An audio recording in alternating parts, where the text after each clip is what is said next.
Yo soy un animal. Bienvenidos y bienvenidas al programa de Radio Saltalindes.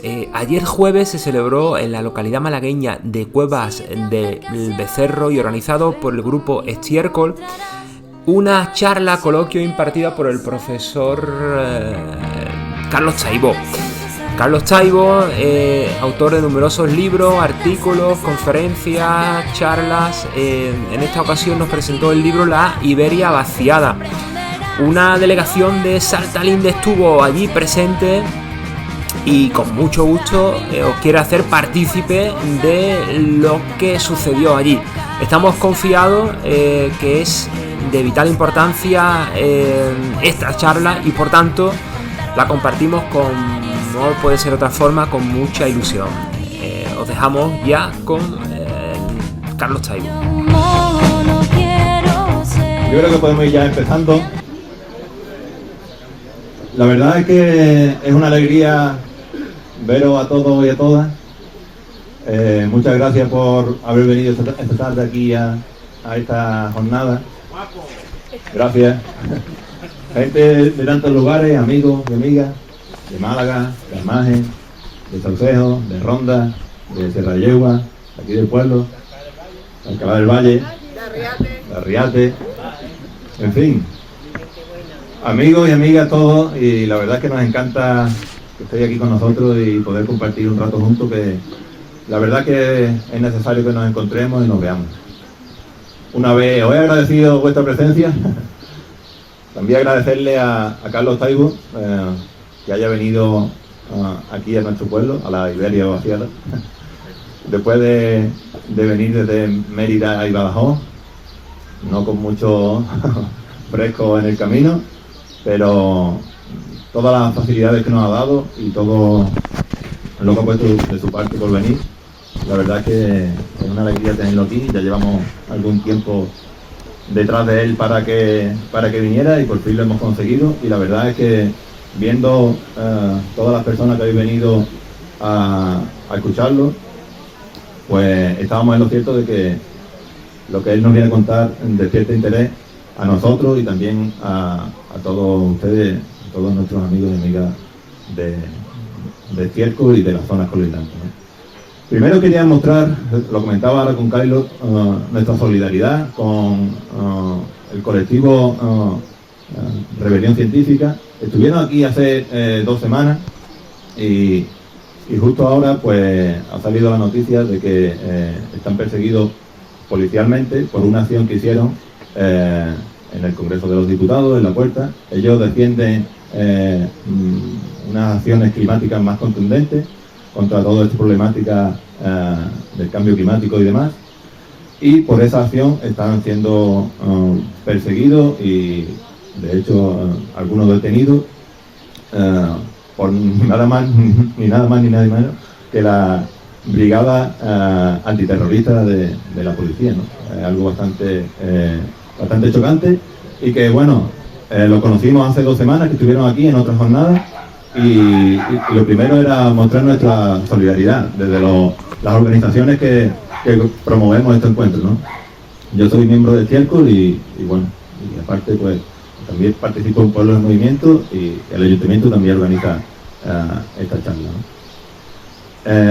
Por lo tanto, bueno, si no conocéis un poco sobre el tema, pues animaros que os acercáis también a la temática de este grupo que buscan un poco concienciarnos en cuanto a toda esta problemática del cambio climático, ¿no?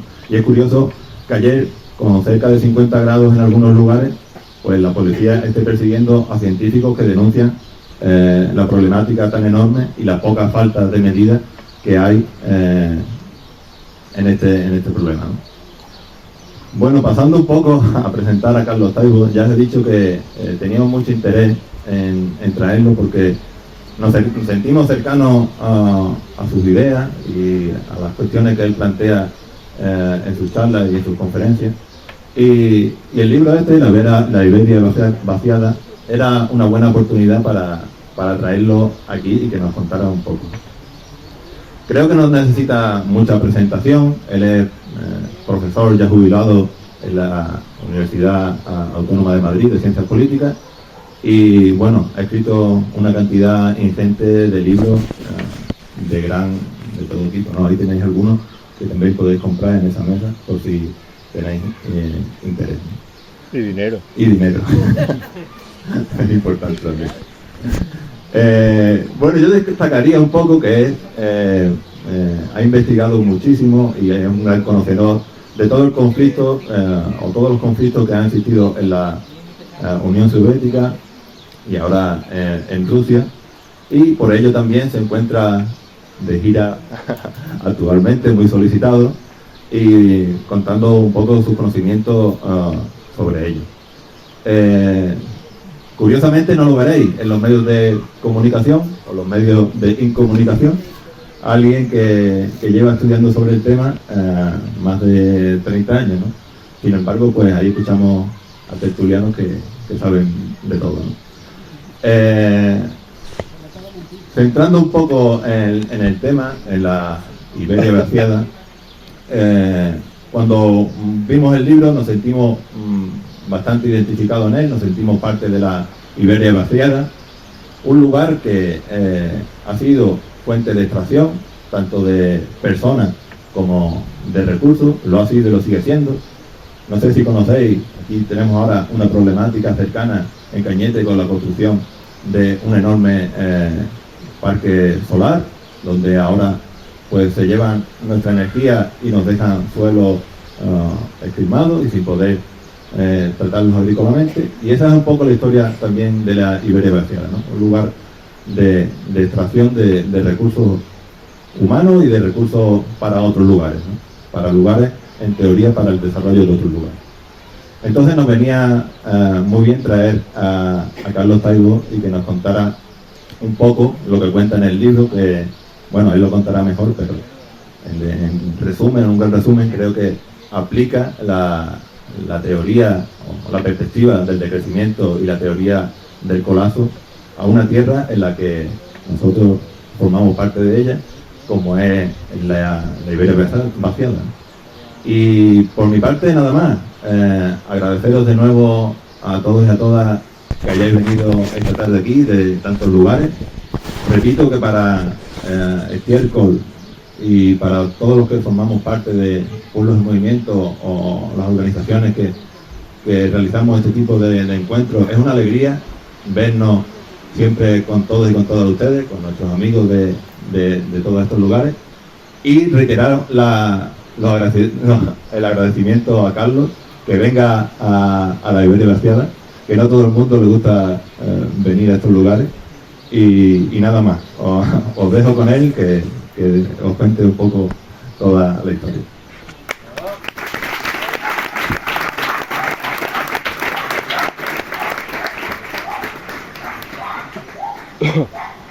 Gracias, Manuel, por tus palabras de presentación y por vuestra invitación.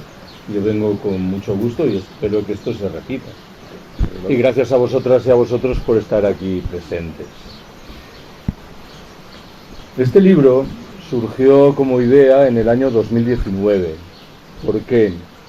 Porque por razones que se me escapan, recibí un buen puñado de invitaciones de lugares pertenecientes a lo que convencionalmente se describe como la Iberia vaciada para hablar de decrecimiento o para hacerlo de colapso. Y como supongo que era inevitable, en los debates posteriores a esas charlas surgieron los problemas de los lugares en los que estábamos. Me pareció entonces, y me sigue pareciendo ahora, que tenía sentido hacer un alto y escarbar en qué es lo que la perspectiva del decrecimiento y la teoría del colapso nos dicen en relación con los problemas de la Iberia vaciada.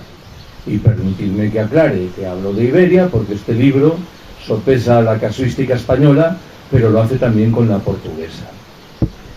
En otra de las dimensiones, la obra es el producto de un sinfín de conversaciones con personas que habitan en la Iberia vaciada, conversaciones del cariz más dispar imaginable.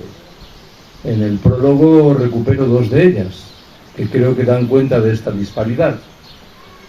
La primera cobró cuerpo hace 15 o 20 años en Valencia. Escuché con mucho interés el relato de su vida que hacía un cordobés que había pasado a vivir en Valencia abandonando, siendo un adolescente, su pueblo en Córdoba para sumarse al carro de las naves de las fábricas, de la ciudad dormitorio, de las hipotecas, de los electrodomésticos y del automóvil. Ya jubilado, confesaba que hubiera preferido quedarse en su pueblo al calor de una vida modesta pero plena antes que padecer toda esa vorágine. El segundo relato cobró cuerpo en una capital de provincia de la Iberia semivaciada y tuvo en este caso como protagonista a un hombre originario de un pueblo perdido de las montañas de León, quien hasta 6 veces, era un poquito pesado, me repitió que los habitantes de las ciudades no éramos conscientes de la dureza extrema de la vida en esos pueblos alejados. Las 6 veces yo intenté explicarle que no estaba defendiendo sin más la vida en el mundo rural, que estaba planteando un argumento mucho más prosaico. Hoy se supone que tenemos la opción de elegir entre vivir en las ciudades o hacerlo en el campo. Mucho me temo que en el escenario del colapso esta posibilidad de elegir se va a reducir sensiblemente y no nos va a quedar más remedio que certificar que pese a sus muchos problemas la vida en el mundo rural exhibe ventajas nada despreciables. Bueno, ¿cuál es la primera observación que quiero haceros? El libro se titula Iberia vaciada. Permitidme que intente justificar de manera muy rápida este adjetivo, vaciada. Creo que tiene 2 virtudes. La primera es que invita a identificar un proceso histórico que a menudo lo es de largo aliento, que tiene muchos siglos. La segunda es que, en paralelo con lo anterior, obliga a atribuir responsabilidades de ese proceso histórico, en el buen entendido de que la lista de responsables es muy larga.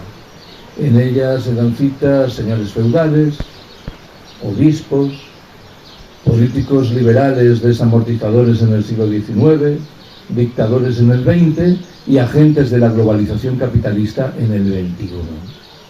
En el capítulo inicial de esa obra intento escarbar en 3 grandes criterios que permiten determinar qué es lo que hay que entender, en este caso, por la España vaciada. Me olvidaré provisionalmente de Portugal. El primero de esos criterios tiene su reflejo en este vistoso mapa que publicó un par de años atrás la revista Contexto. Utiliza como fuente de información los municipios y dibuja en color oscuro aquellos municipios que pierden población y en colores claros aquellos municipios que la ganan o que al menos no la pierden. Permitidme que formule 2 observaciones sobre lo que indica este mapa. La primera subraya que ganan población, en sustancia, las costas y las capitales de provincia, y pierde población el resto del territorio. La segunda llama la atención sobre una realidad significativa. La España que se desertiza, que es la España del sudeste, Almería, Granada, Murcia, gana llamativamente población. Y en cambio, la España que no se desertiza, el noroeste, Galicia, Asturias, León, llamativamente pierde población. Creo que es fácil intuir que este proceso, que es un poco anómala, merecerá en su momento correcciones que sospecho van a ser moderadamente traumáticas. El segundo criterio lo maneja en su libro La España vacía el escritor Sergio del Molino. Es un criterio más pedagógico, aunque menos riguroso. Del Molino entiende que la España vacía la configuran las 2 Castillas, Aragón y Extremadura, más algunos territorios adyacentes, en la Galicia oriental, en la cordillera cantábrica, en el interior del país valenciano y en el norte de Andalucía y de Murcia. Salta a la vista que el criterio manejado por Sergio del Molino plantea un problema en términos de lo que reza este mapa. Ya sé que reclamo un ejercicio de vista muy audaz, pero podéis observar, creo que gráficamente, que hay amplios territorios en La Mancha y en Extremadura con colores claros, esto es, municipios que no pierden población. Creo que en la mayoría de los casos lo que ocurre en esos municipios es que la cabeza del municipio, el pueblo grande, gana habitantes mientras se desertizan en cambio el resto de las unidades de población. El tercer y último criterio, en fin, lo maneja un periodista valenciano llamado Paco Cerdá en un libro titulado Los últimos, viaje a la Laponia española. El propósito de Cerdá es identificar un espacio geográfico en el que el fenómeno de la despoblación o del despoblamiento, parece que de las dos maneras se puede decir en castellano, se revela con mayor intensidad. Al respecto identifica un espacio de nada menos que 65.000 kilómetros cuadrados, un 15% del territorio español, que exhibiría una densidad de población solo equiparable, en el caso del continente europeo, a la que se registra al norte de Suecia y de Finlandia, en Laponia. Estoy hablando, para que me entendáis, del grueso de las provincias de Cuenca, de Teruel, de Guadalajara y de Soria, más algunos territorios de Segovia, de Burgos, de Zaragoza y del interior del país valenciano. ¿Cuál es la segunda observación que quiero haceros? Recordaréis que me he referido al principio a la idea de que uno de los propósitos centrales de este libro es aplicar a los problemas de la Iberia vaciada lo que nos cuenta la perspectiva del decrecimiento y la teoría del colapso. Sería poco afortunado que diese por descontado que sabéis qué es lo que rezan estas dos percepciones, pero tampoco tengo mucho tiempo para detenerme al respecto. Voy a salir un poco por la tangente formulando un par de observaciones rápidas.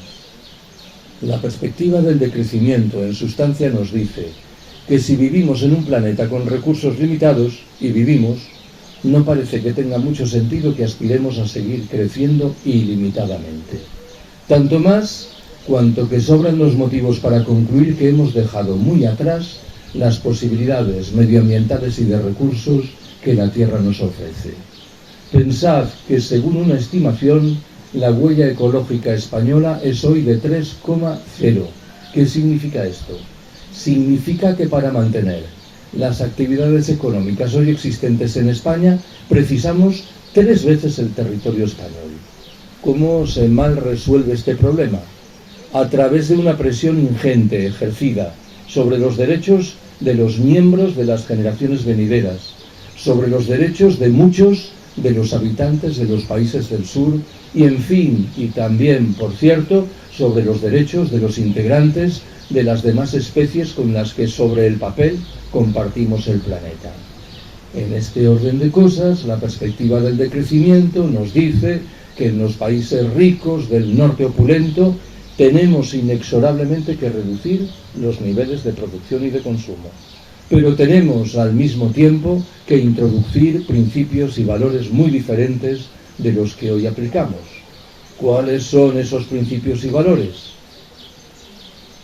Hay que recuperar la vida social que hemos ido dilapidando en nuestra obsesión por la producción, el consumo y la competitividad. Hay que apostar por formas de ocio creativo, frente al ocio siempre vinculado con el dinero que nos ofrecen por todas partes. Hay que repartir el trabajo, una vieja demanda sindical que infelizmente fue muriendo con el paso del tiempo. Hay que reducir las dimensiones de muchas de las infraestructuras que hoy empleamos. Hay que restaurar la vida local en un escenario de reaparición de fórmulas de democracia directa y de autogestión. O, en fin, y por dejarlo ahí, en el terreno individual hay que apostar por la sencillez y por la sobriedad voluntarias. Más que trasladaros ninguna sesuda definición de colapso, creo que tiene sentido que procure responder a una pregunta que ilustra en la práctica lo que significa el concepto correspondiente. La pregunta es: ¿cuáles serán los rasgos previsibles de la sociedad que emergerá, en su caso, después del colapso? El primero de esos rasgos será un retroceso en el tamaño de la población humana, que se ajustará, bien es cierto, a patrones diferentes según unas u otras áreas geográficas. En un segundo escalón, asistiremos a una reducción en la oferta de energía, que dará al traste con la civilización del automóvil tal y como hoy la conocemos, y también, y por cierto, con el comercio internacional. Pensad que según una estimación, entre el 80 y el 90% de los bienes que mueve el comercio internacional dependen de los containers, de los contenedores. Y esta herramienta de transporte parece estar entrando en quiebra técnica. Una estimación reciente concluía que los costos de movimiento de un contenedor se han multiplicado entre 10 y 12 veces en los 2 últimos años. Imaginad las consecuencias que esto tiene sobre el funcionamiento de toda la economía. En un tercer nivel, el colapso será un golpe muy fuerte que padecerán aquellas instancias que se caracterizan por la centralización y por el uso intenso de energía y de tecnología. En lenguaje más llano, los estados, las grandes empresas y las fuerzas armadas padecerán lo indecible de resultas del colapso. Doy un paso más, el cuarto, para subrayar que el colapso se traducirá en una vorágine económica en la que se darán cita la reducción en el crecimiento, el cierre de muchas empresas, la extensión del desempleo, subidas muy notables en los precios de los bienes básicos. En ausencia de crecimiento, lo suyo es que el sistema financiero quiebre y que se lleve consigo buena parte de la sanidad, de la educación y de las pensiones, con víctimas fundamentales en las de casi siempre, ancianos, mujeres y niños. El golpe, en fin, será sin duda mucho más fuerte en las ciudades que en el mundo rural. En el buen entendido de que no todas las ciudades lo llevarán igual. Saldrán mejor paradas aquellas que están en encrucijadas de caminos, que cuentan a su alrededor con superficies agrícolas importantes, que disfrutan de agua en abundancia y que muestran un carácter más bien vetusto y tradicional. El modelo contrario, el de ciudad que padecerá lo indecible al calor del colapso, lo ha aportado ya Detroit, la meca de la industria automovilística norteamericana, que ha experimentado su propio colapso en los 3 últimos lustros. Aunque ratifico la idea de que el escenario será más llevadero en el mundo rural, acabaremos por pagar los platos rotos derivados del mal uso de los suelos, del monocultivo, de la mercantilización y en general de el establecimiento de reglas del juego que se caracterizan por vincular todos los intereses del mundo rural a los intereses de grandes empresas foráneas. Mucho me temo que los problemas del mundo rural infelizmente no terminarán aquí.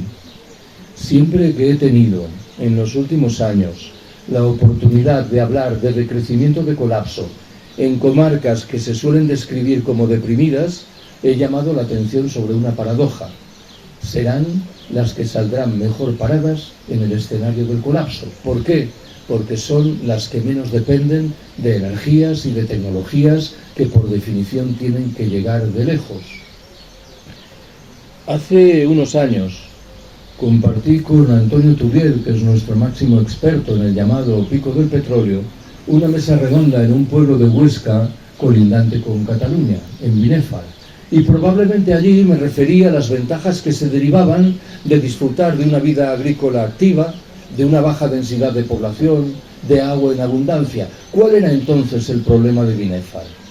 El problema de Binèfar era, y es, que se encuentra a 200 kilómetros de Barcelona. Y en la eventualidad de un colapso general, lo suyo es que se produzca una huida masiva de población procedente de las grandes ciudades y de las no tan grandes en busca de escenarios más llevaderos, con lo cual las teóricas ventajas iniciales de estos últimos pueden trocarse rápidamente en lo contrario. ¿Cuál es la tercera apreciación que quiero haceros? El capítulo más largo y más denso de este libro refleja lo que yo entiendo que conviene hacer en la Iberia vaciada.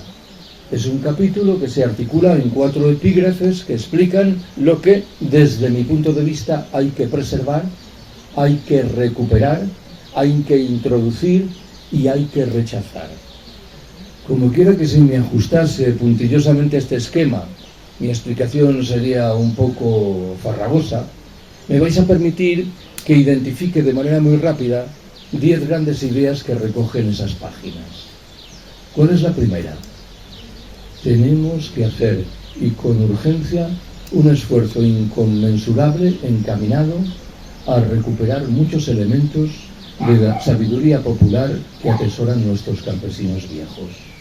Y tenemos que hacerlo porque en muchos lugares esos elementos de sabiduría popular se han desvanecido ya y sin embargo reflejan una capacidad ingente de relación fluida con el medio natural.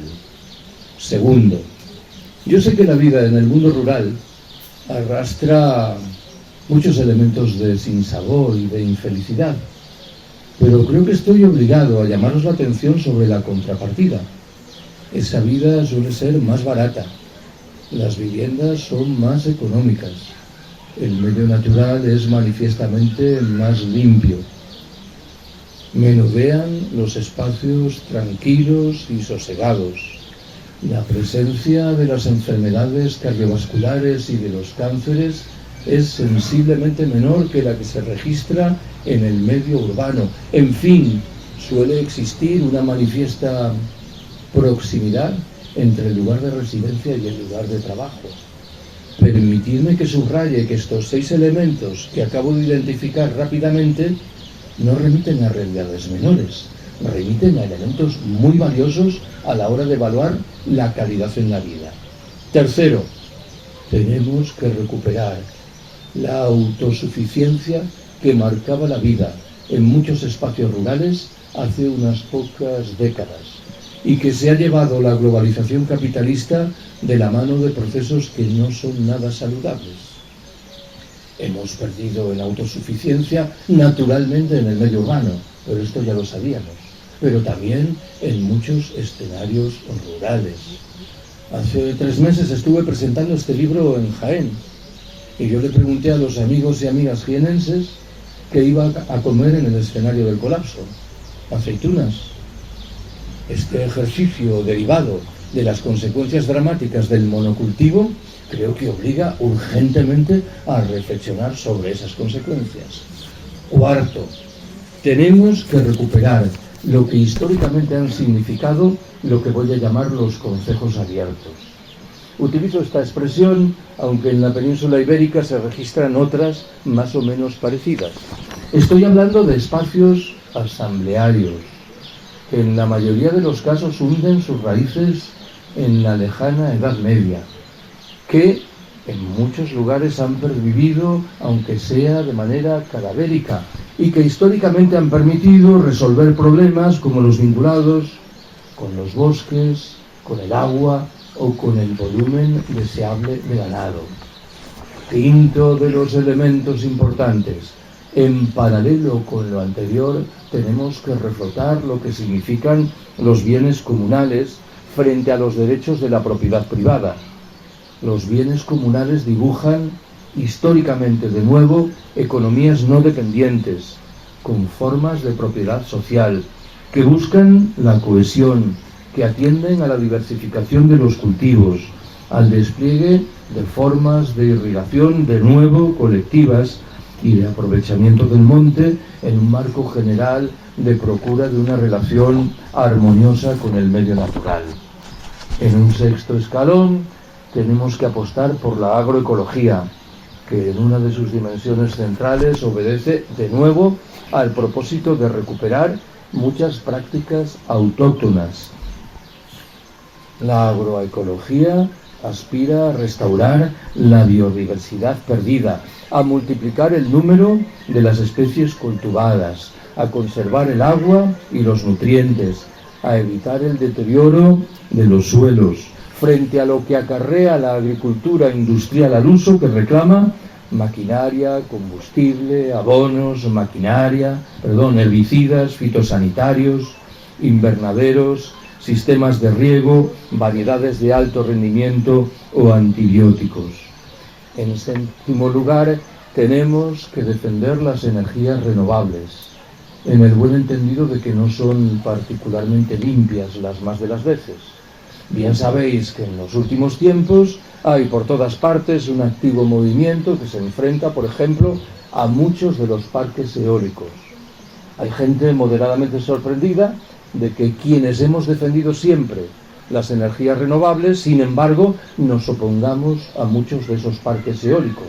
¿Por qué lo hacemos? Porque muchos escenarios constituyen agresiones frontales contra hábitats naturales muy delicados, porque mueven con descaro el carro de los intereses de las grandes empresas, porque reproducen un esquema en virtud del cual el mundo rural sigue abasteciendo de energía a las grandes ciudades y a las grandes industrias, y más allá de todo lo anterior, porque se nos impide formular una pregunta central: ¿cuánta energía necesitamos? Si pudiésemos responder a esa pregunta de manera sensata y racional, descubriríamos que no necesitaríamos muchas de las parafernalias energéticas, y entre ellas muchos de los parques eólicos que las grandes empresas están empeñadas en desarrollar. En un octavo escalón, tenemos que apostar por fórmulas innovadoras de ordenación del territorio, que muy probablemente en algunos escenarios permitirán acrecentar el peso de algunos núcleos comarcales, o pondrán en el centro del debate la reaparición de lo que se empieza a llamar bioregiones, caracterizadas por la presencia de rasgos comunes y que rompen con muchos de los atavismos políticos, administrativos y de las fronteras que se han establecido en virtud de mecanismos de poder y de guerra. En un noveno escalón, creo que tenemos que rechazar lo que significa la agroindustria. La agroindustria no se ha desarrollado para mejorar la calidad y la cantidad de los alimentos, sino para aumentar la productividad, el rendimiento y el beneficio empresarial en el corto plazo. Como tal, ha supuesto agresiones sin cuento contra los bienes comunales, ha provocado daños irreparables en los suelos, ha diezmado un sinfín de recursos renovables y ha propiciado el asentamiento de procesos como los que antes mencioné en materia de mal uso de los suelos, de mecanización, de monocultivo, de general mercantilización de las relaciones.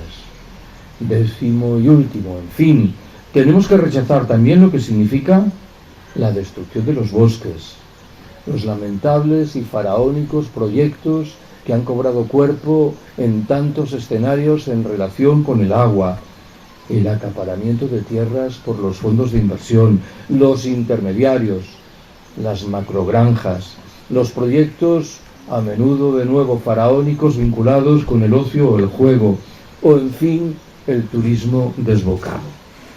Voy a por la cuarta de mis observaciones. Me interesa aterrizar, de la mano de algunas de las ideas que acabo de manejar, al calor de 5 discusiones que creo que reflejan de manera más gráfica lo que quiero transmitiros. ¿Cuál es la primera de esas discusiones? En los últimos años he tenido varias oportunidades de visitar para hablar de decrecimiento de colapso la provincia de Zamora, que es una provincia clásica de la Iberia vaciada. En una primera aproximación, la provincia de Zamora está muy bien dotada en términos de infraestructuras de transporte. ¿Qué quiero decir? Hay muchos kilómetros de autovías. Desde hace media docena de años, un maravilloso tren de alta velocidad permite que los zamoranos y los zamoranas, los habitantes de la capital, se pongan en Madrid en 1 hora y 10 minutos. Y desde hace menos tiempo pueden hacer lo mismo con Santiago de Compostela o A Coruña. ¿Cuál es entonces el problema de estas infraestructuras? Que tienen una clara condición de clase. Son infraestructuras muy interesantes para quien dispone de un automóvil o para quien cuenta con dinero para pagar un billete de tren de alta velocidad. Mucho me temo que en el caso de quienes no reúnen estas dos condiciones, estas infraestructuras, no sin paradoja, se han traducido en un deterioro de sus posibilidades de transporte. Segundo de los casos, en algún momento de la segunda mitad del siglo XIX, un planificador de franca vocación centralista ideó un procedimiento en virtud del cual en adelante debía garantizarse que de todas y cada una de las capitales de provincia españolas saliese al menos una vez al día un tren que condujese directamente, sin transbordos, a Madrid. Esta norma se ha mantenido en vigor hasta hoy con una única y llamativa excepción, la de Teruel. Hoy en Teruel puede uno acudir a la estación de tren, tomar un tren que lo conduce a Zaragoza y cambiar allí a otro que lo lleva a Madrid. O puede repetir la operación por el sur a través de Valencia, pero ya no hay un tren que directamente conduce de Teruel a Madrid. A buen seguro que sabéis que en Teruel hay un movimiento muy activo desde hace años que se llama Teruel Existe, que en una de sus modulaciones, tiempo atrás, reivindicó un tren de alta velocidad que comunicase la capital con Madrid. Creo que era una formidable barrabasada social y medioambiental. Los recursos faraónicos que hubiera reclamado la construcción de ese tren no hubiera sido preferible que permitiesen adecentar las comunicaciones dentro de la provincia de Teruel o las comunicaciones de esta última con las provincias aledañas. Doy un paso más, el tercero. Hace exactamente un año me invitaron a presentar este libro en un pueblo de la provincia de Zaragoza llamado Daroca, 2000 habitantes a un centenar de kilómetros de la capital aragonesa. Alguien me explicó que hasta hace algo así como 10 años la carretera que comunicaba Daroca y Zaragoza era muy mala, de tal manera que se tardaba casi 2 horas en llegar. Cuando hace una década se abrió lo que se llama la autovía Mudéjar, que comunica Zaragoza y Teruel y que pasa muy cerca de Daroca, el tiempo de traslado en automóvil a la capital aragonesa se redujo a la mitad, en 1 hora. La consecuencia mayor de esto que os cuento es que se acrecentó sensiblemente el número de darocenses que pasaron a trabajar en Zaragoza. Salían por la mañana temprano en su automóvil y regresaban por la tarde a su pueblo. Era esto lo que se buscaba, que una infraestructura de transporte, lejos de acrecentar la autonomía y la autosuficiencia de una comarca, lo que hiciese fuese que esa comarca dependiese aún más de ese mastodonte que es la capital aragonesa. Me temo que esta metáfora tiene manifestaciones en muchos escenarios diferentes. Voy a por un cuarto caso. Probablemente no habéis seguido esta circunstancia. Hace 1 año y medio, el gobierno portugués anunció que entre sus prioridades en términos de transporte no estaba acometer las obras del tramo portugués de alta velocidad ferroviaria que debía comunicar las 2 capitales peninsulares, Lisboa y Madrid, que consideraban que era prioritario mejorar, en cambio, las comunicaciones de Portugal con Galicia. Si alguien me pregunta qué pienso de esta apuesta, diré que me parece inicialmente respetable, tanto más cuanto que interrumpe el esquema tradicionalmente centralista que ha marcado tantas relaciones en la península ibérica.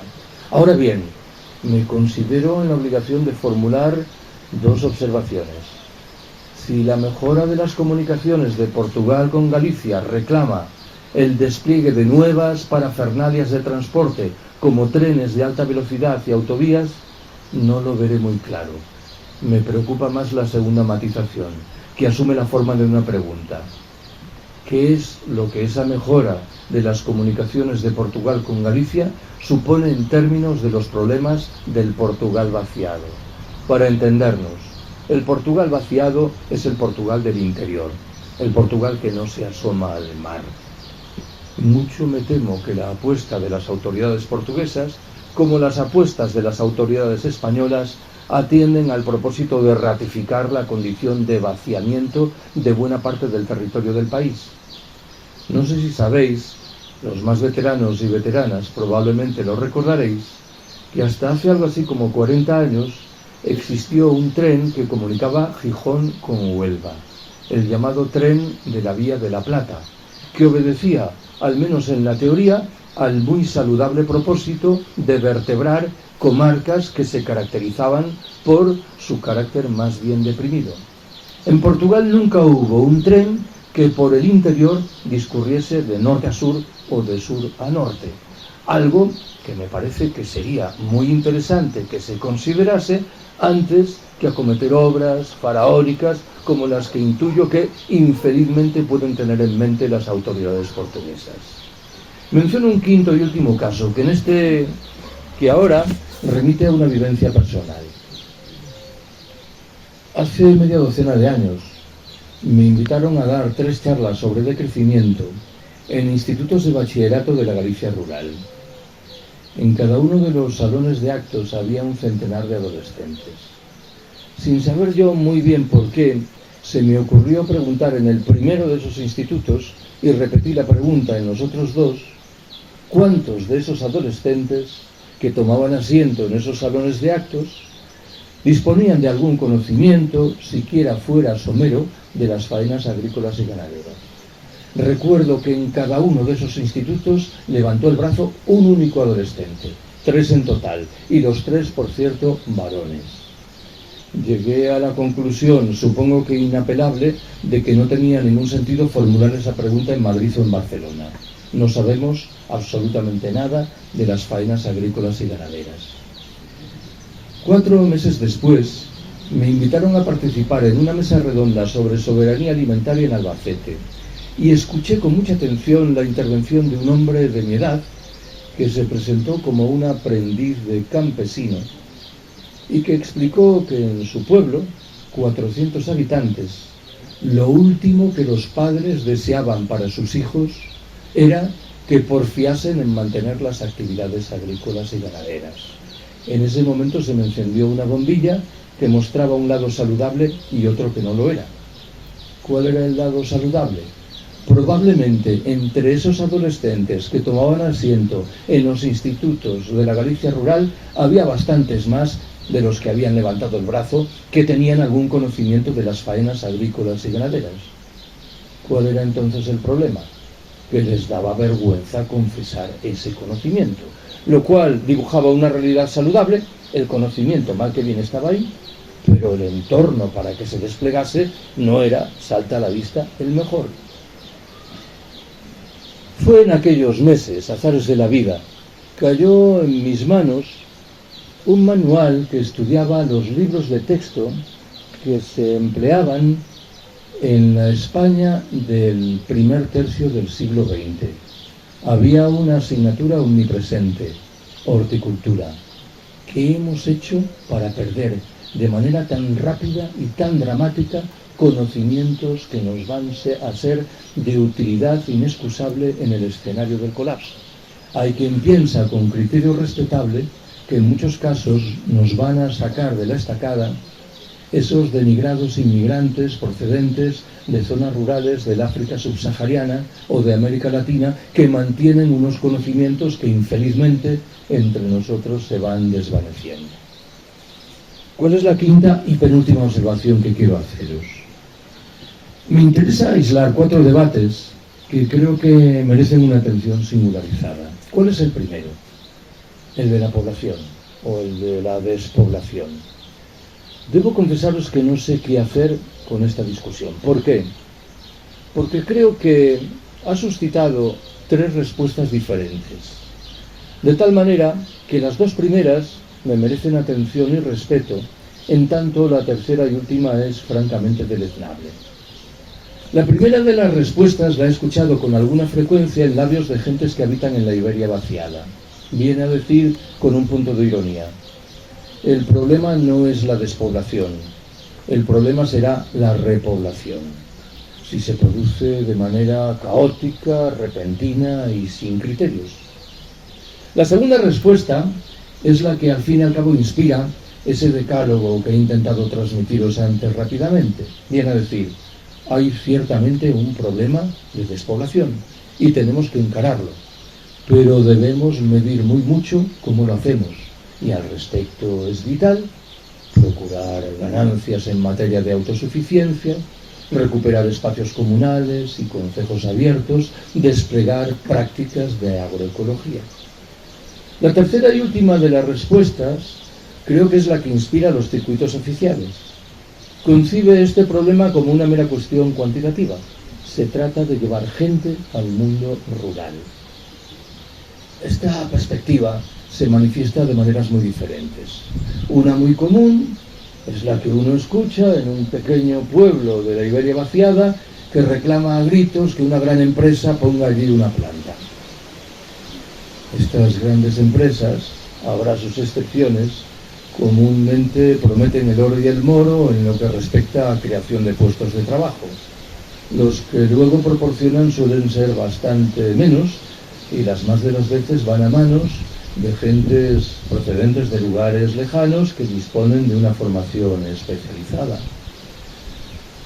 Sabéis, por otra parte, que al calor de la pandemia se ha registrado incipientemente un fenómeno difícilmente cuantificable de gentes que, aprovechando el teletrabajo, han decidido marchar a vivir al mundo rural y al respecto han comprado o han alquilado una vivienda o han adesentado la vivienda de sus antepasados. Me temo que en la mayoría de los casos, de nuevo excepciones habrá, estas personas nada tienen que ver con la agroecología, con los concejos abiertos ni con los bienes comunales. Sospecho que en la mayoría de los casos ni siquiera van a tirar para arriba del consumo local.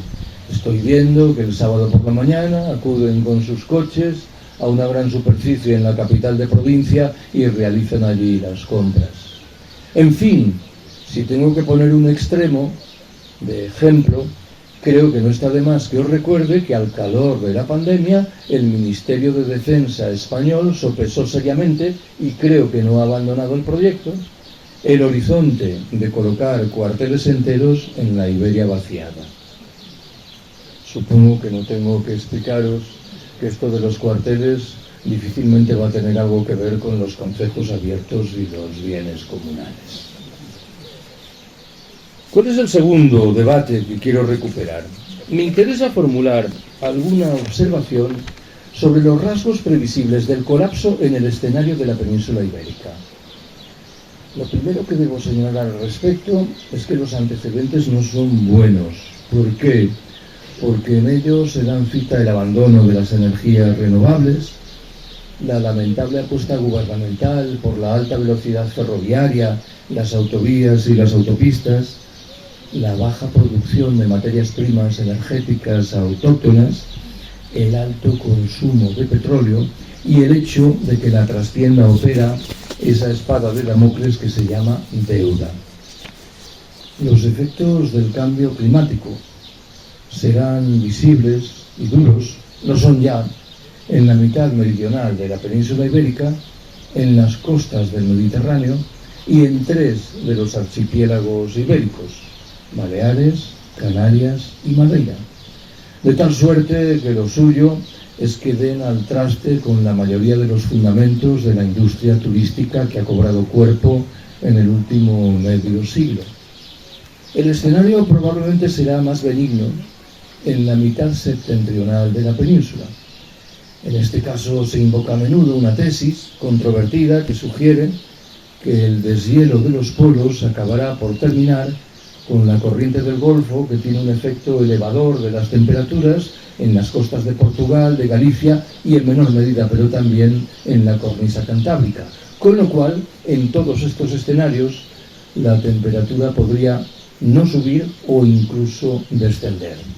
En el terreno económico, en fin, el pronóstico más extendido augura quiebra de empresas, explotación laboral, empobrecimiento, crisis financiera, desnutrición, deterioro de la sanidad y descrédito general de las instituciones. Doy un paso más, el tercero, para recuperar alguna idea que voy a anunciar de manera muy cautelosa en relación con la pandemia que se supone hemos dejado atrás. Supongo que a muchas de las personas que estáis aquí os pasa algo similar a lo que me ocurre a mí. Yo he acabado tan aturdido de informaciones sobre la pandemia que decidí en su momento suspender los juicios fuertes. Uno de los pocos textos genuinamente interesantes que cayó en mis manos al respecto lo hizo a principios de mayo de 2020, hace poco más de 2 años. Era un artículo publicado en La Vanguardia, el diario barcelonés. Su autor era un periodista llamado Joaquín Luna, que terciaba en un debate que entonces disfrutaba de cierto eco. ¿Cómo podríamos explicar que en aquel momento, en dos Estados miembros de la Unión Europea, Grecia y Portugal, los niveles de infección por el COVID-19 y el número de muertos por efecto de la pandemia fuesen sensiblemente más bajos que los registrados en Alemania, en el Reino Unido, en Francia, en España o en Italia? El autor mencionaba un dato preciso muy interesante. A principios de mayo de 2020, en la Extremadura española, 1.060.000 habitantes, se habían registrado casi 500 muertos. En el Alentejo portugués, la región colindante, con un hábitat muy similar al extremeño, en aquel momento se contabilizaba un único fallecido. Convendréis conmigo en que la diferencia era abismal y precisaba alguna explicación. Es verdad que el autor del texto escarbaba en algunas observaciones de carácter político que yo creo que tenían un relieve menor. Recordaba que en Portugal, por ejemplo, la oposición parlamentaria había respaldado genéricamente las medidas arbitradas por el gobierno, a diferencia de lo ocurrido en España. Pero convendréis conmigo en que difícilmente esto era una explicación solvente de una diferencia tan abismal en cuanto al número de muertos. Y sin embargo, el autor del artículo escarbaba en otras dos explicaciones que remitían a lo que voy a llamar los mecanismos de defensa de las sociedades comunitario tradicionales. El primero de esos elementos subraya que en las sociedades comunitario tradicionales no hay residencias de ancianos. Mucho es decir que no las hay. Me contentaré con afirmar que su presencia es sensiblemente menor. En las sociedades comunitario tradicionales, los viejitos y las viejitas viven y mueren en sus hogares, con una carga que bien sabéis recae fundamentalmente sobre las mujeres.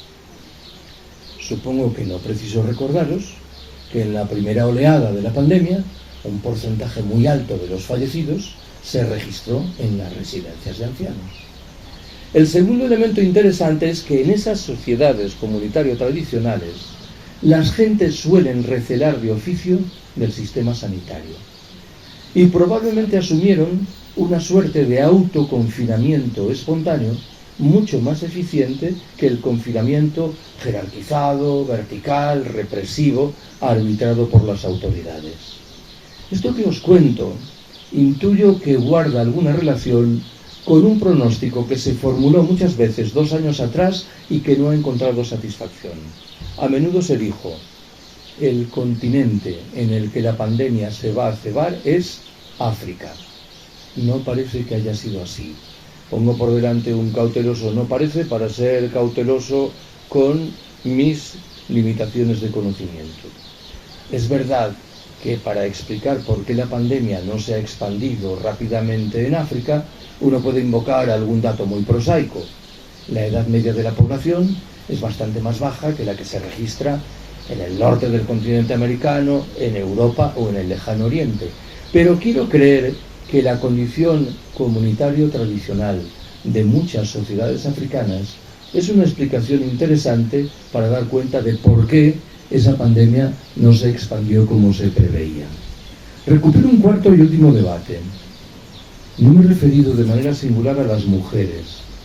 Lo que voy a defender aquí es que a los problemas generales de marginación simbólica y material de las mujeres, en el caso de la Iberia vaciada, se suman otros singulares, como es el caso de un débil acceso a la propiedad, de niveles de alfabetización menores, de salarios más bajos o de una propensión más alta a migrar hacia las ciudades. El escenario que intento transmitiros creo que lo retrata mucho mejor María Sánchez en su libro Tierra de Mujeres. Permitidme que rescate un párrafo. Dice así: porque es esta la historia de nuestro país y de tantos, mujeres que quedaban a la sombra y sin voz, orbitando alrededor del astro de la casa, que callaban y dejaban hacer, fieles, pacientes, buenas madres, limpiando tumbas, aceras y fachadas, llenándose las manos de cal y lejía cada año, sabedoras de remedios, ceremonias y nanas, brujas, maestras, hermanas. hablando bajito entre ellas, convirtiéndose en cobijo y alimento, transformándose con el paso de los años en una habitación más que no se hace notar, en una arteria inherente a la casa. Si el mundo rural, agrego yo, se mantiene en pie, ello ha sido en muy buena medida gracias a sus mujeres, al trabajo de cuidados que despliegan y, al amparo de este último, a su opción rotunda en provecho del mantenimiento de la vida. Sexta y última observación en forma de algunas conclusiones. ¿Cuál es la primera? Me parece que estoy obligado a formular una pregunta ineludible. ¿Vamos a conseguir evitar el colapso? En mi intuición la respuesta es no. Lo que está a nuestro alcance es mitigar algunas de las consecuencias más graves del fenómeno y postergar un poco en el tiempo su manifestación. Debo confesaros que este segundo propósito, eso de postergar en el tiempo, no acaba de convencerme. ¿Por qué? Voy a invocar el título de un libro de vocación moderadamente humorística de un norteamericano llamado John Michael Greer. En una imaginable traducción castellana, esta obra se titularía Colapse ahora y evite aglomeraciones. La tesis principal que maneja Greer dice: si inexorablemente vamos a colapsar, ¿no será más inteligente que empecemos a construir ya los rasgos propios de la sociedad poscolapsista, ahora que el cambio climático todavía no ha hecho sentir sus consecuencias más negativas, ahora que todavía disponemos de materias primas energéticas en cantidades relativamente importantes? Desde el recuerdo de que la mayoría de los colapsos registrados en el pasado han tenido consecuencias saludables en materia de desjerarquización, reruralización y autonomía local, y desde la intuición, por añadidura, de que el colapso puede borrar de un plumazo muchos de los problemas que arrastramos en lo que hace a la propiedad privada y a la deuda. ¿Cuál es la segunda conclusión? Estoy obligado a identificar una habilidad ingente del sistema que padecemos, la de conseguir que no hagamos las preguntas realmente importantes. Pongo un ejemplo de lo que quiero decir. El discurso dominante afirma que tenemos que buscar nuevas fuentes de energía que nos permitan mantener esto que hemos alcanzado y, en su caso, acrecentarlo. ¿Cuál es la gran pregunta que consiguen que no nos hagamos? ¿Realmente nos interesa mantener esto? ¿O por el contrario, obtendríamos francas ventajas derivadas de prescindir de muchos de los elementos de irracionalidad de nuestras sociedades? Las fuerzas políticas emergentes entre nosotros y algunas de las no tan emergentes promueven discusiones interesantes en lo que hace a la condición del régimen en el que estamos insertos, pero mucho me temo que apenas abordan discusiones relativas a la naturaleza del sistema que está por detrás de ese régimen. ¿En qué estoy pensando cuando hablo del régimen? En el bipartidismo, en la corrupción, en los problemas en materia de división de poderes, en la propia discusión española sobre la república o la monarquía. ¿En qué estoy pensando, en cambio, cuando me refiero al sistema?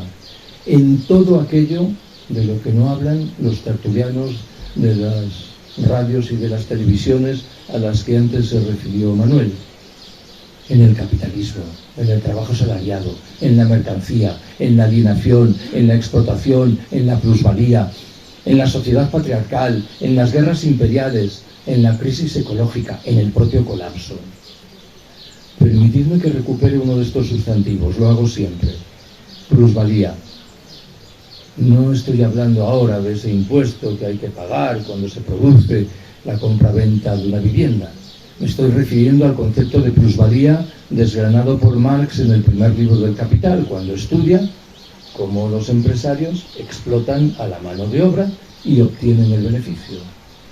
Hace media docena de años corrió por las redes sociales una frase que creo que daba en el clavo. Mal que bien decía: tú que estás tan preocupado, tan inquieto, tan indignado con la corrupción, ya verás cómo vas a flipar el día en que te enteres de lo que es la plusvalía. La corrupción es un fenómeno inquietante, sistémico, que merece toda la atención del mundo. Pero la plusvalía remite a la explotación cotidiana, los 365 días del año de miles de millones de seres humanos. ¿Cuánto tiempo dedicamos a discutir sobre la corrupción y cuánto asignamos a la plusvalía? Me temo que el panorama es literalmente desolador.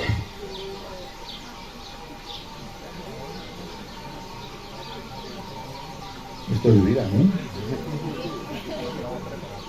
Está preparado. Habéis contratado a un pastor. Y a la ovejita también. Tercera de las conclusiones. Últimamente me da por señalar que tengo la impresión de que cuando hablo en público de estas materias, la mitad de los asistentes piensan que soy un optimista desaforado y la otra mitad que soy un pesimista patológico. Y yo no preciso explicaros que digo lo mismo para los unos y para los otros. Sospecho que al respecto es más importante lo que cada cual lleva dentro de la cabeza que lo que yo objetivamente digo. Me interesa transmitiros, sin embargo, un razonamiento que invoca lo que voy a llamar un optimismo mesurado y que bebe de algo que puede ocurrir en el futuro en los países ricos del norte y de algo que sucede ya en los países del sur. ¿Cuál es el primero de esos elementos? Creo que tenemos el derecho y la obligación de preguntarnos qué es lo que va a ocurrir con nuestras cabezas y con nuestra conducta cuando las señales anunciadoras del colapso sean cada vez más claras. ¿Por qué habríamos de desdeñar que emerjan proyectos de carácter colectivo, asentados en el apoyo mutuo y en la solidaridad? Permitidme que os proponga dos ejemplos que inspiran esta tesis. El primero me obliga a subrayar que hemos prestado muy poca atención a esos grupos de apoyo mutuo que emergieron en el inicio de los confinamientos hace un poco más de 2 años. ¿Por qué me interesan? Por 3 razones. La primera es la menos importante, es casi lingüística. Muchos de esos grupos decidieron autodescribirse como grupos de apoyo mutuo. Es el término que se incorpora al título de un libro maravilloso de Kropotkin, en el que este último demuestra empíricamente que hay muy numerosos y muy consistentes ejemplos de especies animales que progresan a través de la cooperación y de la solidaridad, y no de resultas de la competición más feroz, del codazo más descarnado. La segunda razón que me atrae de esos grupos es más importante. Hasta donde llega mi conocimiento, que admitiré que es limitado, en la mayoría de los casos los perfilaron gentes de a pie, y no activistas hiperconscientes de movimientos sociales críticos. Era gente común honestamente preocupada por los problemas que acosaban a sus vecinos o vecinas. La tercera y última razón me invita a identificar una obviedad. En esos grupos había una franca preponderancia de mujeres. Cuando lo que está de por medio es el mantenimiento de la vida, las mujeres se hallan un paso por delante. Hay un segundo ejemplo que mueve el mismo carro. Os voy a recomendar encarecidamente que hagáis por leer un libro maravilloso de una periodista norteamericana llamada Rebecca Sandlit. El libro en su versión castellana se titula El paraíso en el infierno. Es un estudio de cómo los miembros de las clases populares se desenvuelven en escenarios de catástrofe. Qué sé yo, un maremoto, un terremoto, un incendio pavoroso, los atentados de Nueva York y de Washington en 2001, los bombardeos alemanes sobre Londres durante la Segunda Guerra Mundial, el propio colapso. Sandlit concluye, con argumentos a mi entender muy sólidos, que los miembros de las clases populares reaccionan con alegría, con eficacia y con solidaridad, a diferencia de lo que suele ocurrir con los integrantes de las clases pudientes, que están mucho más preocupados en mantener su condición de privilegio. ¿Cuál era el otro gran dato que anunciaba, movía el carro de un optimismo mesurado? En muchos escenarios, en los países del sur, perviven culturas precapitalistas, que han conservado vivos los códigos del trabajo colectivo y de la solidaridad.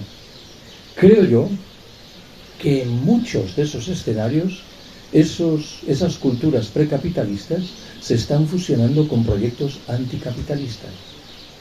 Entiendo que es lo que ha sucedido, por mencionar dos ejemplos, en el último cuarto de siglo en Chiapas, en México, al calor del zapatismo, y lo que ha ocurrido en una etapa más reciente en Rojava, esa franja de territorio situada al norte de Siria y mayoritariamente poblada por kurdos, al amparo de lo que se ha dado en llamar el confederalismo democrático.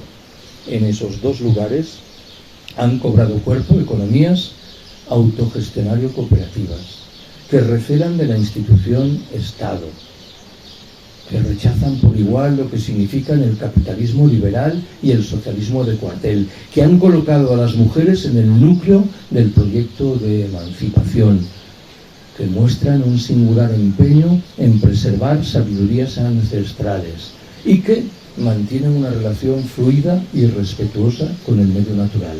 Creo que haríamos bien en mirarnos en el espejo de estas gentes. Cuarta y penúltima conclusión. Me interesa formular un par de recomendaciones de carácter práctico-teórico, lo voy a decir así. ¿Cuál es la primera? Creo que sería muy interesante que, si no lo habéis hecho ya, estudiaseis qué es lo que presumiblemente va a ocurrir en el escenario del colapso en este pueblo o en esta comarca. Porque es una manera de preparar las cabezas y las prácticas. Cuando he ido presentando por ahí adelante este libro, me he encontrado con argumentaciones muy sugerentes. Permitidme que recupere una de ellas.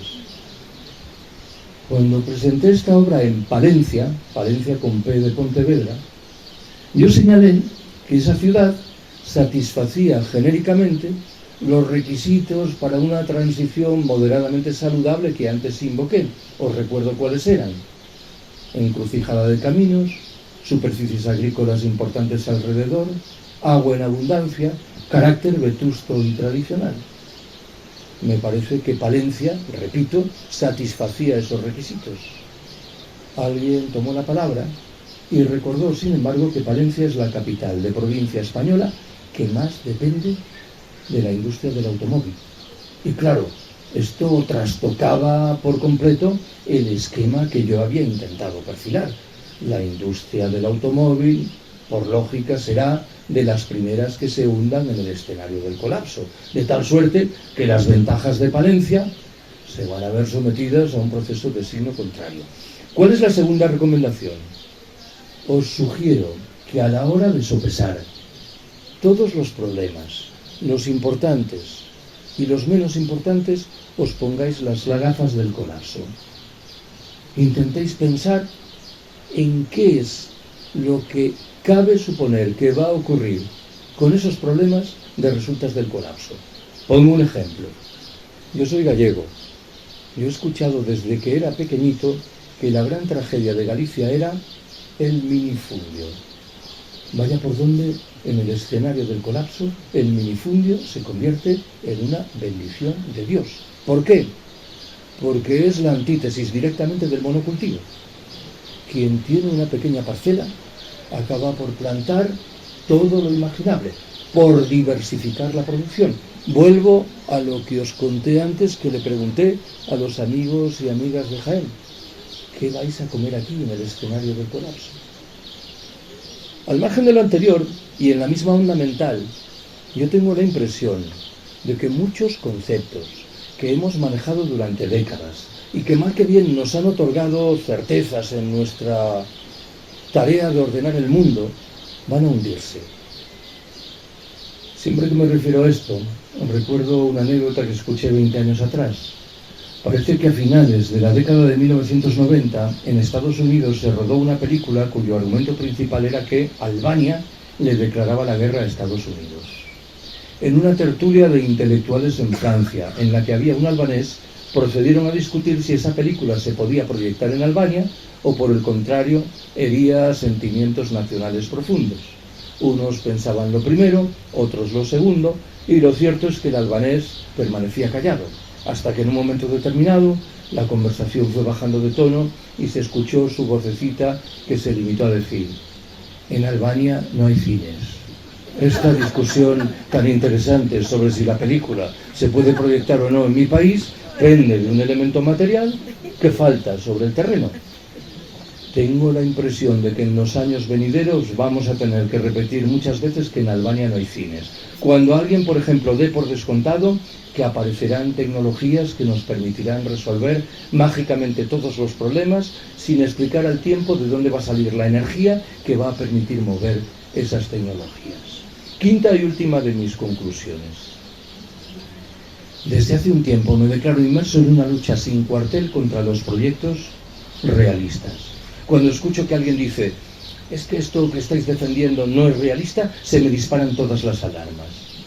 No conozco ningún ejemplo mejor de las miserias del realismo que la transición política española, materializada en dos grandes partidos que se han turnado en el gobierno y en sustancia han hecho lo mismo, en dos cúpulas sindicales que infelizmente no se oponen a nada, y en una plétora de medios de incomunicación que repiten monocordes las mismas monsergas y manipulaciones. Hay una frase redonda, un poco de descortés, de Bernanos, el novelista católico francés, que creo que de nuevo da en el clavo de la cuestión. La frase dice: el realismo es la buena conciencia de los hijos de puta. Invocan la realidad como si viniese dada por la naturaleza, cuando con toda evidencia esa realidad que invocan es la que ellos mismos han perfilado en descarado provecho de sus intereses más ruines y mezquinos. En estas condiciones me temo que no nos queda más remedio que ser orgullosamente no realistas. Gracias por haberme escuchado.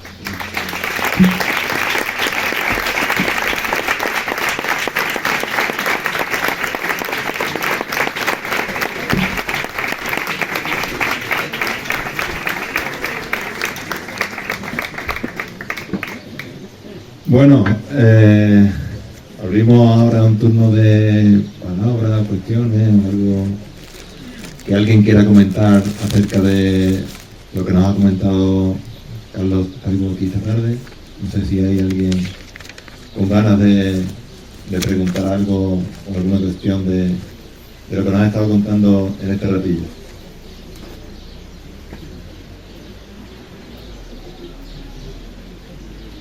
Aviso de que tengo preparada una prueba tipo test que pasaré si no hay preguntas, así que yo sugiero que espabiléis un poco.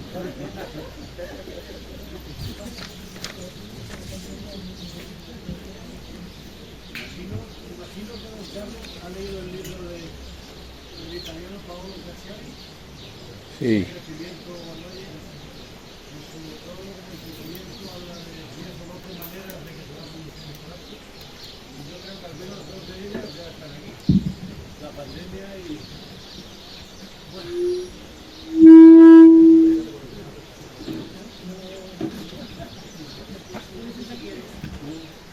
Bueno, simplemente era esto. Yo hace como 10 años o 12 leía a este autor, a Paolo Cacciari. Y bueno, es otra de las cuestiones por las que veo que la humanidad va ciega, ¿no? Porque ya se podían haber puesto muchísimos remedios de situaciones que iban a llegar. Todavía no había pasado con la pandemia y la pandemia ha llegado, aunque era bastante previsible que llegaría y llegará.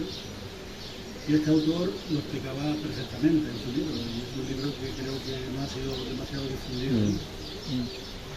Lo único diferencia con la charla que usted nos ha regalado es que él se muestra muy duro, muy pesimista en las 3/4 primeras partes del libro, pero después hay una cuarta parte final donde habla de los remedios, ¿no? y del optimismo y de que todavía estamos a tiempo, y claro, también hace 10 no recuerdo, me parece que son 10 o 12 años de todas las cosas que se podían hacer para evitar lo que iba a venir. El colapso del sistema financiero, las pandemias, las guerras, y ya está. Y por otro lado, lo que ha dicho usted al final, que es increíble, lo de la realidad, ¿no? La realidad que creamos. Todo está, digamos, está enfocado desde ese punto de vista. si se crea la guerra de Ucrania o si pasa la pandemia, siempre hay que mirar quién está aumentando su cuenta de resultados, ¿no? Realmente no importa lo que esté pasando, si se están quemando 3/4 partes del mundo, si se está contaminando el espacio, si se está contaminando los océanos, si ya no queda ni las fosas de las Marianas sin contaminar. Si esto está pasando, hay que mirar exactamente dónde están creciendo las cuentas de resultados, las cuentas de beneficios, porque realmente es desde donde se está manejando que estas situaciones sigan pasando y no paren, independientemente de cuestiones políticas como la Amazonia, con los incendios del Brasil, donde es una cuestión política y donde es una cuestión claramente pues de llevar la contraria al mundo civilizado o progresista, ¿no? Desde una postura totalmente conservadora sin sentido, ¿no? De querer sacar adelante sus propias expectativas como país a base de privar al mundo de ese pulmón, ¿no? Solamente quería decir eso, que este autor me ha recordado todo el tiempo que estaba usted hablando, pues a este gran autor, no sé si seguirá todavía en la arena, Pablo Cachari, que es un político aparte de un escritor buenísimo y un ecologista total. Él habla de la fundición del verde con el rojo, ¿no? Y de ahí tiene que salir la solución, que no pueden andar separados de la mano. Y creo que se demuestra actualmente que las cosas son así, pero no cogemos ritmo, no cogemos potencia y me duele mucho decir esto. Vengo a estas reuniones desde hace 30 o 40 años, llevamos 20 años practicando la autosuficiencia nosotros, mi familia, y creo que es más de lo mismo para los niños, ¿no? Realmente estamos aquí y no estamos en la tele. Yo he hablado pues, en estos últimos 10 años quizá a más de 400 voluntarios que pasan por mi finca, no sé si alguien conoce, organizaciones como DUF y demás, y me desgasto muchísimo porque siempre hablo para 3, para 4 personas, y a veces pienso, joder, si pudiera al menos tener un canal como el señor Don Carlos, Yo no tengo ninguno. que al final llega a más sitios, claro. Pero pasa esto, nosotros no tenemos esa potencia, no se nos va a dar nunca. Y es más, siempre me he planteado un pequeño detalle también como una hipocresía. A ver, todos sabemos que incluso se puede estar en peligro, que se hablan de determinadas cosas o se apuntan a determinados responsables, ¿no? Nunca está de mal darse cuenta que uno puede estar en peligro. Pero yo esto le he dado tantas vueltas y he llegado a pensar. Si una persona da charlas y empieza a hablar mal sobre la industria automovilística o el petróleo o las realidades estas hipócritas a las que se refería, no tienen por qué eliminarlo directamente. Primero van a ver qué pasa, cuál es la reacción. Por ejemplo, si usted, don Carlos, se dedica lo que le queda de vida a dar charlas, pero consigue el efecto contrario, si realmente lo que pasa es que esa realidad hipócrita crece, van a contactar con usted y le van a proponer contratarle para hablar en televisión, porque si usted hable a gente, va a darles a ellos más beneficios. No sé si entiende lo que le quiero decir. Mientras que si le contratan para hablar a favor de la industria o de cualquiera de las organizaciones que están involucradas en el desastre del mundo, a favor, provoca pérdidas, probablemente le eliminen, incluso hablando a favor. O sea, realmente esto llega al esperpento ese, ¿no? Realmente es cuáles son las circunstancias, cuáles son las consecuencias. Se está hablando mal de la leche, pero la gente bebe más leche. Contratémosle, protejámosle, pongámosles un guardaespaldas y propiciámosle que hable más. Porque mientras más habla mal de las leches, la gente toma más leche. O sea que realmente no es de lo que se habla. Aquí no estamos en temas pasionales, sino en cuenta de resultados permanentes. Es algo que quería introducir, algo que yo mismo he desarrollado.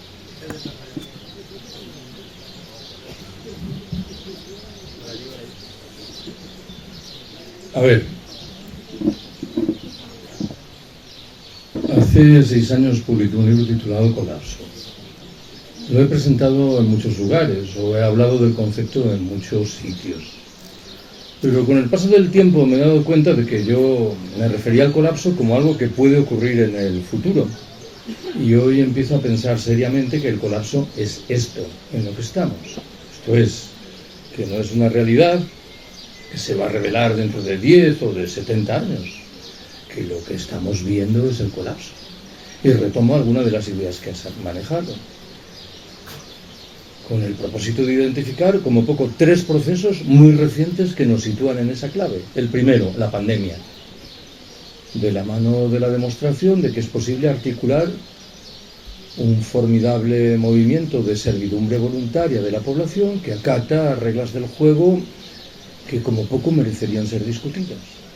El segundo, un puñado de noticias que llegaron el pasado otoño, en la forma de problemas en el suministro de materias primas, de cortocircuitos en procesos económicos, financieros y comerciales, de subidas espectaculares, lo dije antes, en los costos de movimiento de las mercancías, o de ese globo sonda que irrumpió, creo que en noviembre, en Austria y que señalaba que las unidades del ejército austriaco estaban procurando alcanzar una plena autonomía en energía y en agua para hacer frente a un eventual apagón general y acudir en socorro de la población, que bien sabéis que es lo que suelen hacer las Fuerzas Armadas en todos los países del planeta.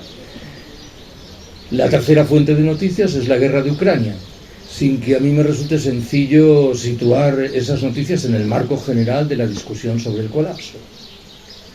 Por detrás de todo esto, yo creo que tenemos que prestar atención a un concepto que hasta ahora no he mencionado, el ecofascismo. Permitidme que antes de intentar explicar qué entiendo por tal, recuerde que hace un par de meses, presentando este libro en Bilbao, yo me refería al ecofascismo en el debate, intentando responder a una pregunta, e inmediatamente tomó la palabra una mujer y dijo: Carlos, quiero que expliques qué es eso del ecofascismo y que al mismo tiempo transmitas un mensaje optimista y positivo. Dije, pues cámbiame la pregunta, porque me temo que no es posible asumir las dos tareas al mismo tiempo. Ya sé que la palabra ecofascismo es moderadamente sorprendente. ¿Por qué? Estamos acostumbrados a concluir que el prefijo eco acompaña siempre realidades saludables o como poco realidades neutras. Debo recordaros, sin embargo, que en el partido alemán nacionalsocialista, el partido de Hitler, operó un activo grupo de presión de carácter ecológico, que defendía la vuelta al mundo rural, que criticaba las consecuencias negativas derivadas de la urbanización y de la industrialización, que postulaba en su caso el despliegue de prácticas de corte vegetariano, todo ello naturalmente al servicio de una raza elegida que estaba en condiciones de imponer reglas del juego de obligado cumplimiento a los demás. Muchas veces he recomendado en los últimos años la lectura de un libro de un periodista alemán llamado Karl Ameri. En su versión castellana, el libro se titula Auschwitz, el nombre del campo de exterminio nazi en Polonia. Comienza el siglo XXI, entre signos de interrogación. La idea principal que maneja Ameri sugiere que estaríamos muy equivocados si concluyésemos que las políticas que abrazaron los nazis alemanes 80 años atrás remiten a un momento histórico singularísimo, coyuntural y por ello afortunadamente irrepetible.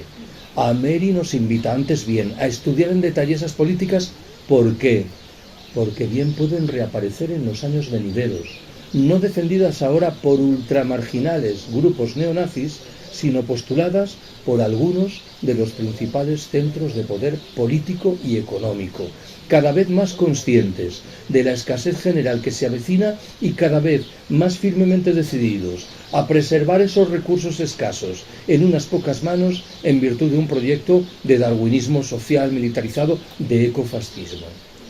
Si hace 3 años alguien me hubiera preguntado si yo creía firmemente que estábamos delante de un riesgo grave de colapso, habría respondido que sí, pero probablemente habría agregado que en razón de mi edad yo no lo iba a ver. Ya no estoy tan seguro. Y no se trata de que yo haya rejuvenecido de manera repentina, es que los datos empiezan a ser tercos y empiezan a serlo en estrecha relación con algo que has dicho.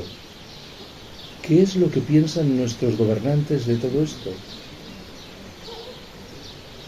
Saber lo saben, pero prefieren mirar hacia otro lado. Si no mirasen hacia otro lado, habrían puesto los frenos de emergencia y estaríamos saliendo de la mitología del crecimiento económico. Estaríamos apostando por una redistribución radical de la riqueza encaminada a que nadie se quede suelto. Y defenderíamos con orgullo respuestas de carácter colectivo frente al individualismo lacerante de nuestras sociedades. La mayoría de los datos que invitan a concluir que vamos directamente de cabeza hacia el colapso estaban sobre la mesa hace 30 o 40 años. Hemos desaprovechado 3 o 4 décadas y el escenario, no preciso decirlo, es manifiestamente peor que el de entonces.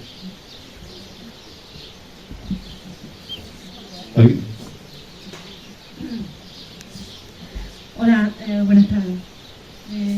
Quería preguntar, porque el domingo hay elecciones en Andalucía, regional, autonómica, y últimamente no le voy a pedir preguntar por ningún partido político en concreto, pero sí que mucha gente que teníamos corte progresista en los últimos años hemos estado bastante desencantados con la clase política y mucha gente... Hace unos 80 años, ¿no? Mucha gente se ha desanimado y ha decidido dejar de votar. Incluso hay gente que aboga por la abstención y que proclaman que realmente no vivimos en una democracia, sino que lo que tenemos es una partitocracia. Y mi pregunta es: ¿qué piensa usted de eso? Porque sí que me gustaría darle una oportunidad a la democracia. Yo pienso que quiero tener fe que todavía podemos cambiar algo dentro de este sistema. Y mi pregunta es, ¿cree usted, usted votaría sí o no y por qué? No a quién, pero sí o no. Hago 2 observaciones muy rápidas, porque no soy quien para responder a tu pregunta. Igual en privado lo haría. A ver, la primera. La democracia liberal está llena de miserias y quien no quiera verlas tiene algún problema. Es un sistema que se asienta en una realidad lastrada por la desigualdad y que obedece en el fondo al propósito de ratificar esa desigualdad. Bebe de mayorías artificiales, que son el producto de una distorsión de las creencias de la población. Por detrás se hallan formidables corporaciones económico-financieras que son las que al final determinan lo realmente importante. Y cuando las cosas vienen mal dadas, no duda en hacer uso de la represión que conocemos en nuestras calles o de golpes de Estado asestados en países del sur en busca de materias primas bolosas. Segundo, como yo soy gallego, me vas a permitir que me salga por la tangente. El principal teórico del anarquismo español era un compatriota gallego llamado Ricardo Mella, que hace 115 años escribió un texto en el que yo interpreto que decía: si quieres acudir a votar, a mí me parece bien, y si quieres abstenerte, también me parece bien. A mí lo que me importa saber es lo que haces los 364 días restantes del año. Recomendación extremadamente jugosa que creo que tiene que compartir cualquier persona que esté en la lucha, vote o no vote.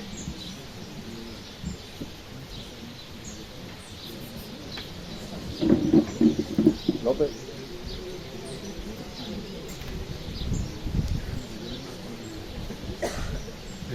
Carlos, solamente comentarle una cosilla, que cosas que usted dice, ha dicho aquí esta tarde, ya le decía Lope de Vega en un poema suyo que se llama A mi soledad del buey. Y hay 3 estrofas que van mucho con lo que usted ha dicho. Hay uno que dice: no sé qué tiene la aldea, donde vivo, donde muero, que con venir de mí mismos no puedo venir más lejos.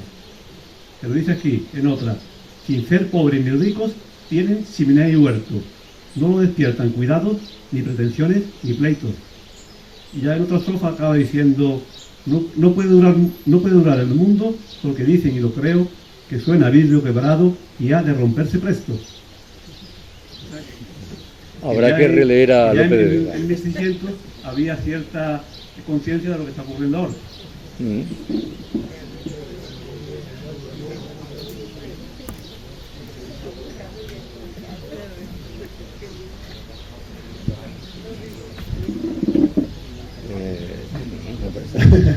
No sé si hay alguien más.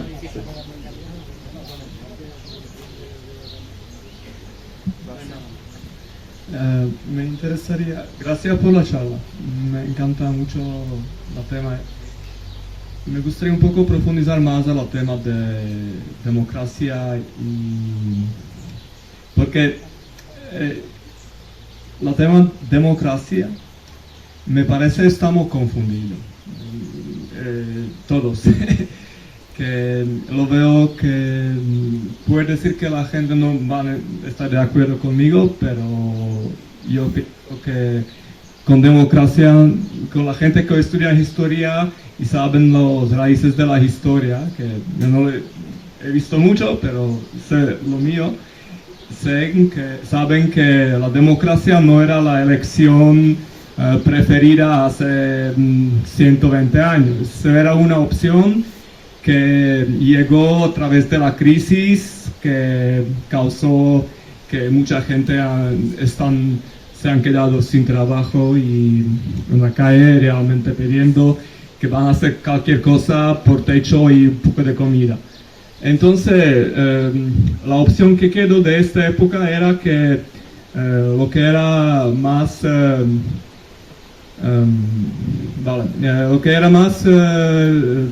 querido era el tema del liberalismo.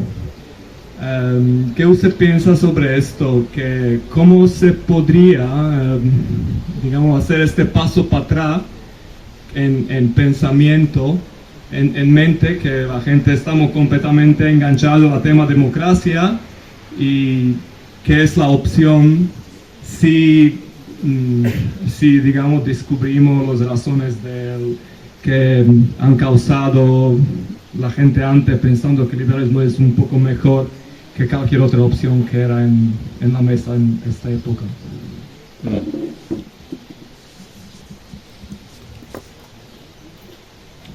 Yo no había venido a hablar de esto, pero claro, me ponéis a huevo que me marque un speech de carácter libertario y no deseo hacerlo, con lo cual mi único compromiso sensato es desplegarlo, pero de manera muy rápida. A ver, yo creo que hay un primer problema y es la delegación, la idea de que tenemos necesidad de que alguien nos represente.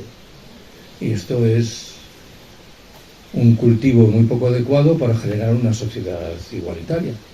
Porque por detrás está un fenómeno que creo que invocaste tú, que es el de los liderazgos y los personalismos visiblemente desbocados que caracterizan la vida política. Al margen de lo anterior, yo me considero siempre en la obligación de rescatar un concepto que reivindicaban nuestros abuelos y abuelas anarquistas y anarcosindicalistas. Y creo que en este pueblo la tradición correspondiente tenía una presencia fortísima.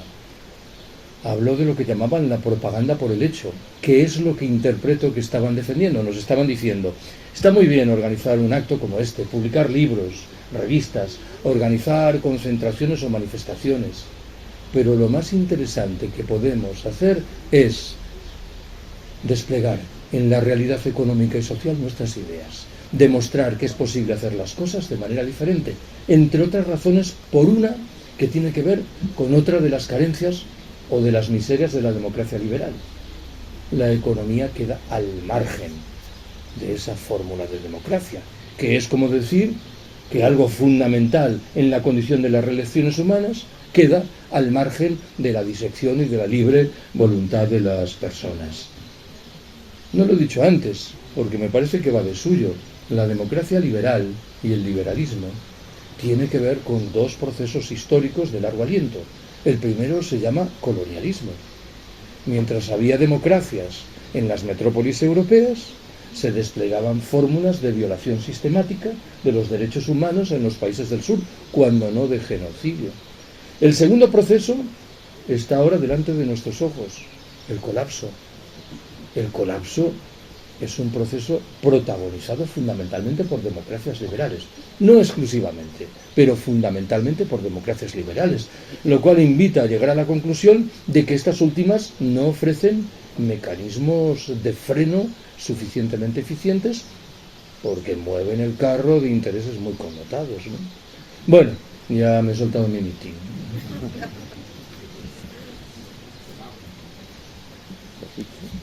Bueno, volviendo al tema que te ha traído hoy aquí, quería preguntarte sobre una de las claves que das. Una vez que llegue el colapso, yo ya estoy montado en mi arca de Noé, y y dices, las encrucijadas de caminos podrán ser sitios, digamos, que puedan salir beneficiados del colapso o puedan sobrevivir. Pero también, a su vez, decías, una de las posibilidades que había es que, y el caso de Binèzar, puede ser una encrucijada de camino, pero al estar a 200 kilómetros de Barcelona, puede recibir un aluvión que lo haga inviable salir del colapso. ¿No puede ser que a lo mejor la incomunicación de ciertos lugares favorezca que puedan salir mejor del colapso que los sitios que están en encrucijada de camino? A ver, matizo.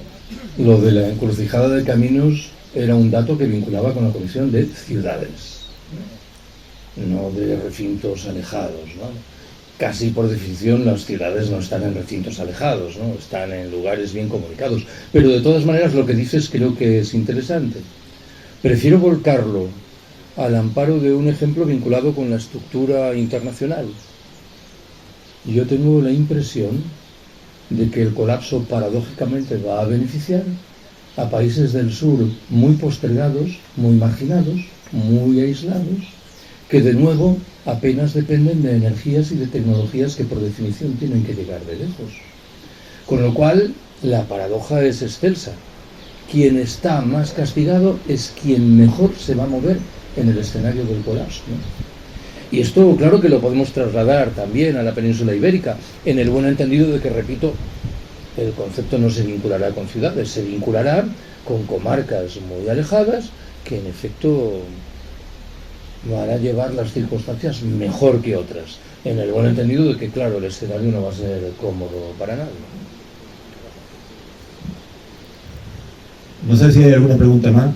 Yo sí quería comentarte o preguntarte algo, o tu visión sobre una cuestión que me ha surgido. La pregunta que habíamos pactado, ¿no? Claro, la pregunta que hablamos.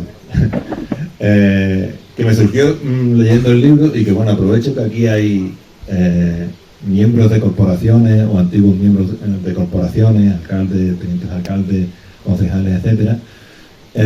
Si ves como una posibilidad o cómo entiendes tú que para articular muchas de las propuestas o de las, digamos, acciones que detallas en el libro, si la posibilidad de articular movimientos en torno al municipalismo libertario o asociaciones o grupos de personas que, digamos, entran en las instituciones, en este caso local, para aplicar estas cuestiones previamente al colapso que es previsible que llegue. Tu visión sobre esas cuestiones, que me surgió un poco la duda leyéndola en el libro, y como, bueno, muchos aquí sabéis, pues yo he participado también en alguna agrupación electoral, pues me surgió un poco la duda también a nivel personal. Ego absolvo te in nomine Patri et Filii et Spiritus Sancti. A ver, has utilizado un término, municipalismo libertario. Es verdad que en el mundo libertario hay de siempre una tradición de defensa del municipio libre, descentralizado y hoy diríamos desglobalizado. Lo que ocurre es que el municipalismo libertario no es exactamente lo mismo que el municipalismo en general, que es un tipo de proyecto y de práctica que otorga un relieve singular a los municipios, probablemente por certificar como más arriba en el sistema político las reglas del juego están muy marcadas y las posibilidades de cambio son muy reducidas. A mí me parece un pensamiento sereno y respetable. Pero el municipalismo libertario lo que está defendiendo es el municipio libre, al margen de la lógica de las instituciones y de las elecciones. El municipio de ejercicio de la democracia directa, no delegativa, el municipio de ejercicio de la acción también directa.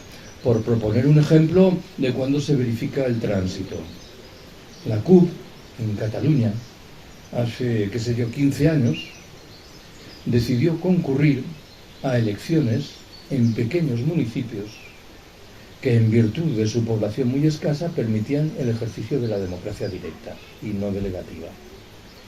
El escenario de la CUP, claro, cambió cuando decidió concurrir a las elecciones autonómicas catalanas o a las elecciones generales españolas, porque en este caso el esquema de la democracia directa, no delegativa, se rompía visiblemente, ¿no? Yo de todas maneras no voy a cerrar las puertas a nadie, porque no estoy en condiciones de amonestar la posición de nadie.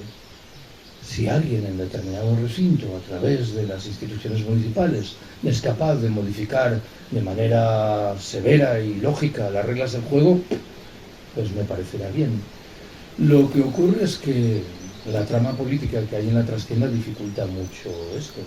Pero admitiré que quienes defendemos un municipalismo libertario tampoco lo tenemos fácil, de tal suerte que es sencillo que se nos reproche que lo que defendemos es muy sensato y respetable, pero sus resultados a menudo no son los mejores. Así que yo preferiré no formular ninguna idea fuerte en relación con esto. Simplemente invito a distinguir entre el municipalismo libertario y el municipalismo no libertario, que son dos cosas moderadamente distintas. Claro que hay elementos comunes. Bueno, no sé si hay alguna más intervención y si no, pues lo dejamos aquí. Reitero las gracias a todos y a todas las que habéis venido hasta aquí a acompañarnos con Carlos Taibo y por supuesto agradecerle a Carlos su facilidad y su predisposición para compartir esta tarde con nosotros. Sí que tenemos aquí algunas viandas de estiércol y algún librillo que ahora te daremos y nada más. Muchas gracias a todos y nos veremos en otra.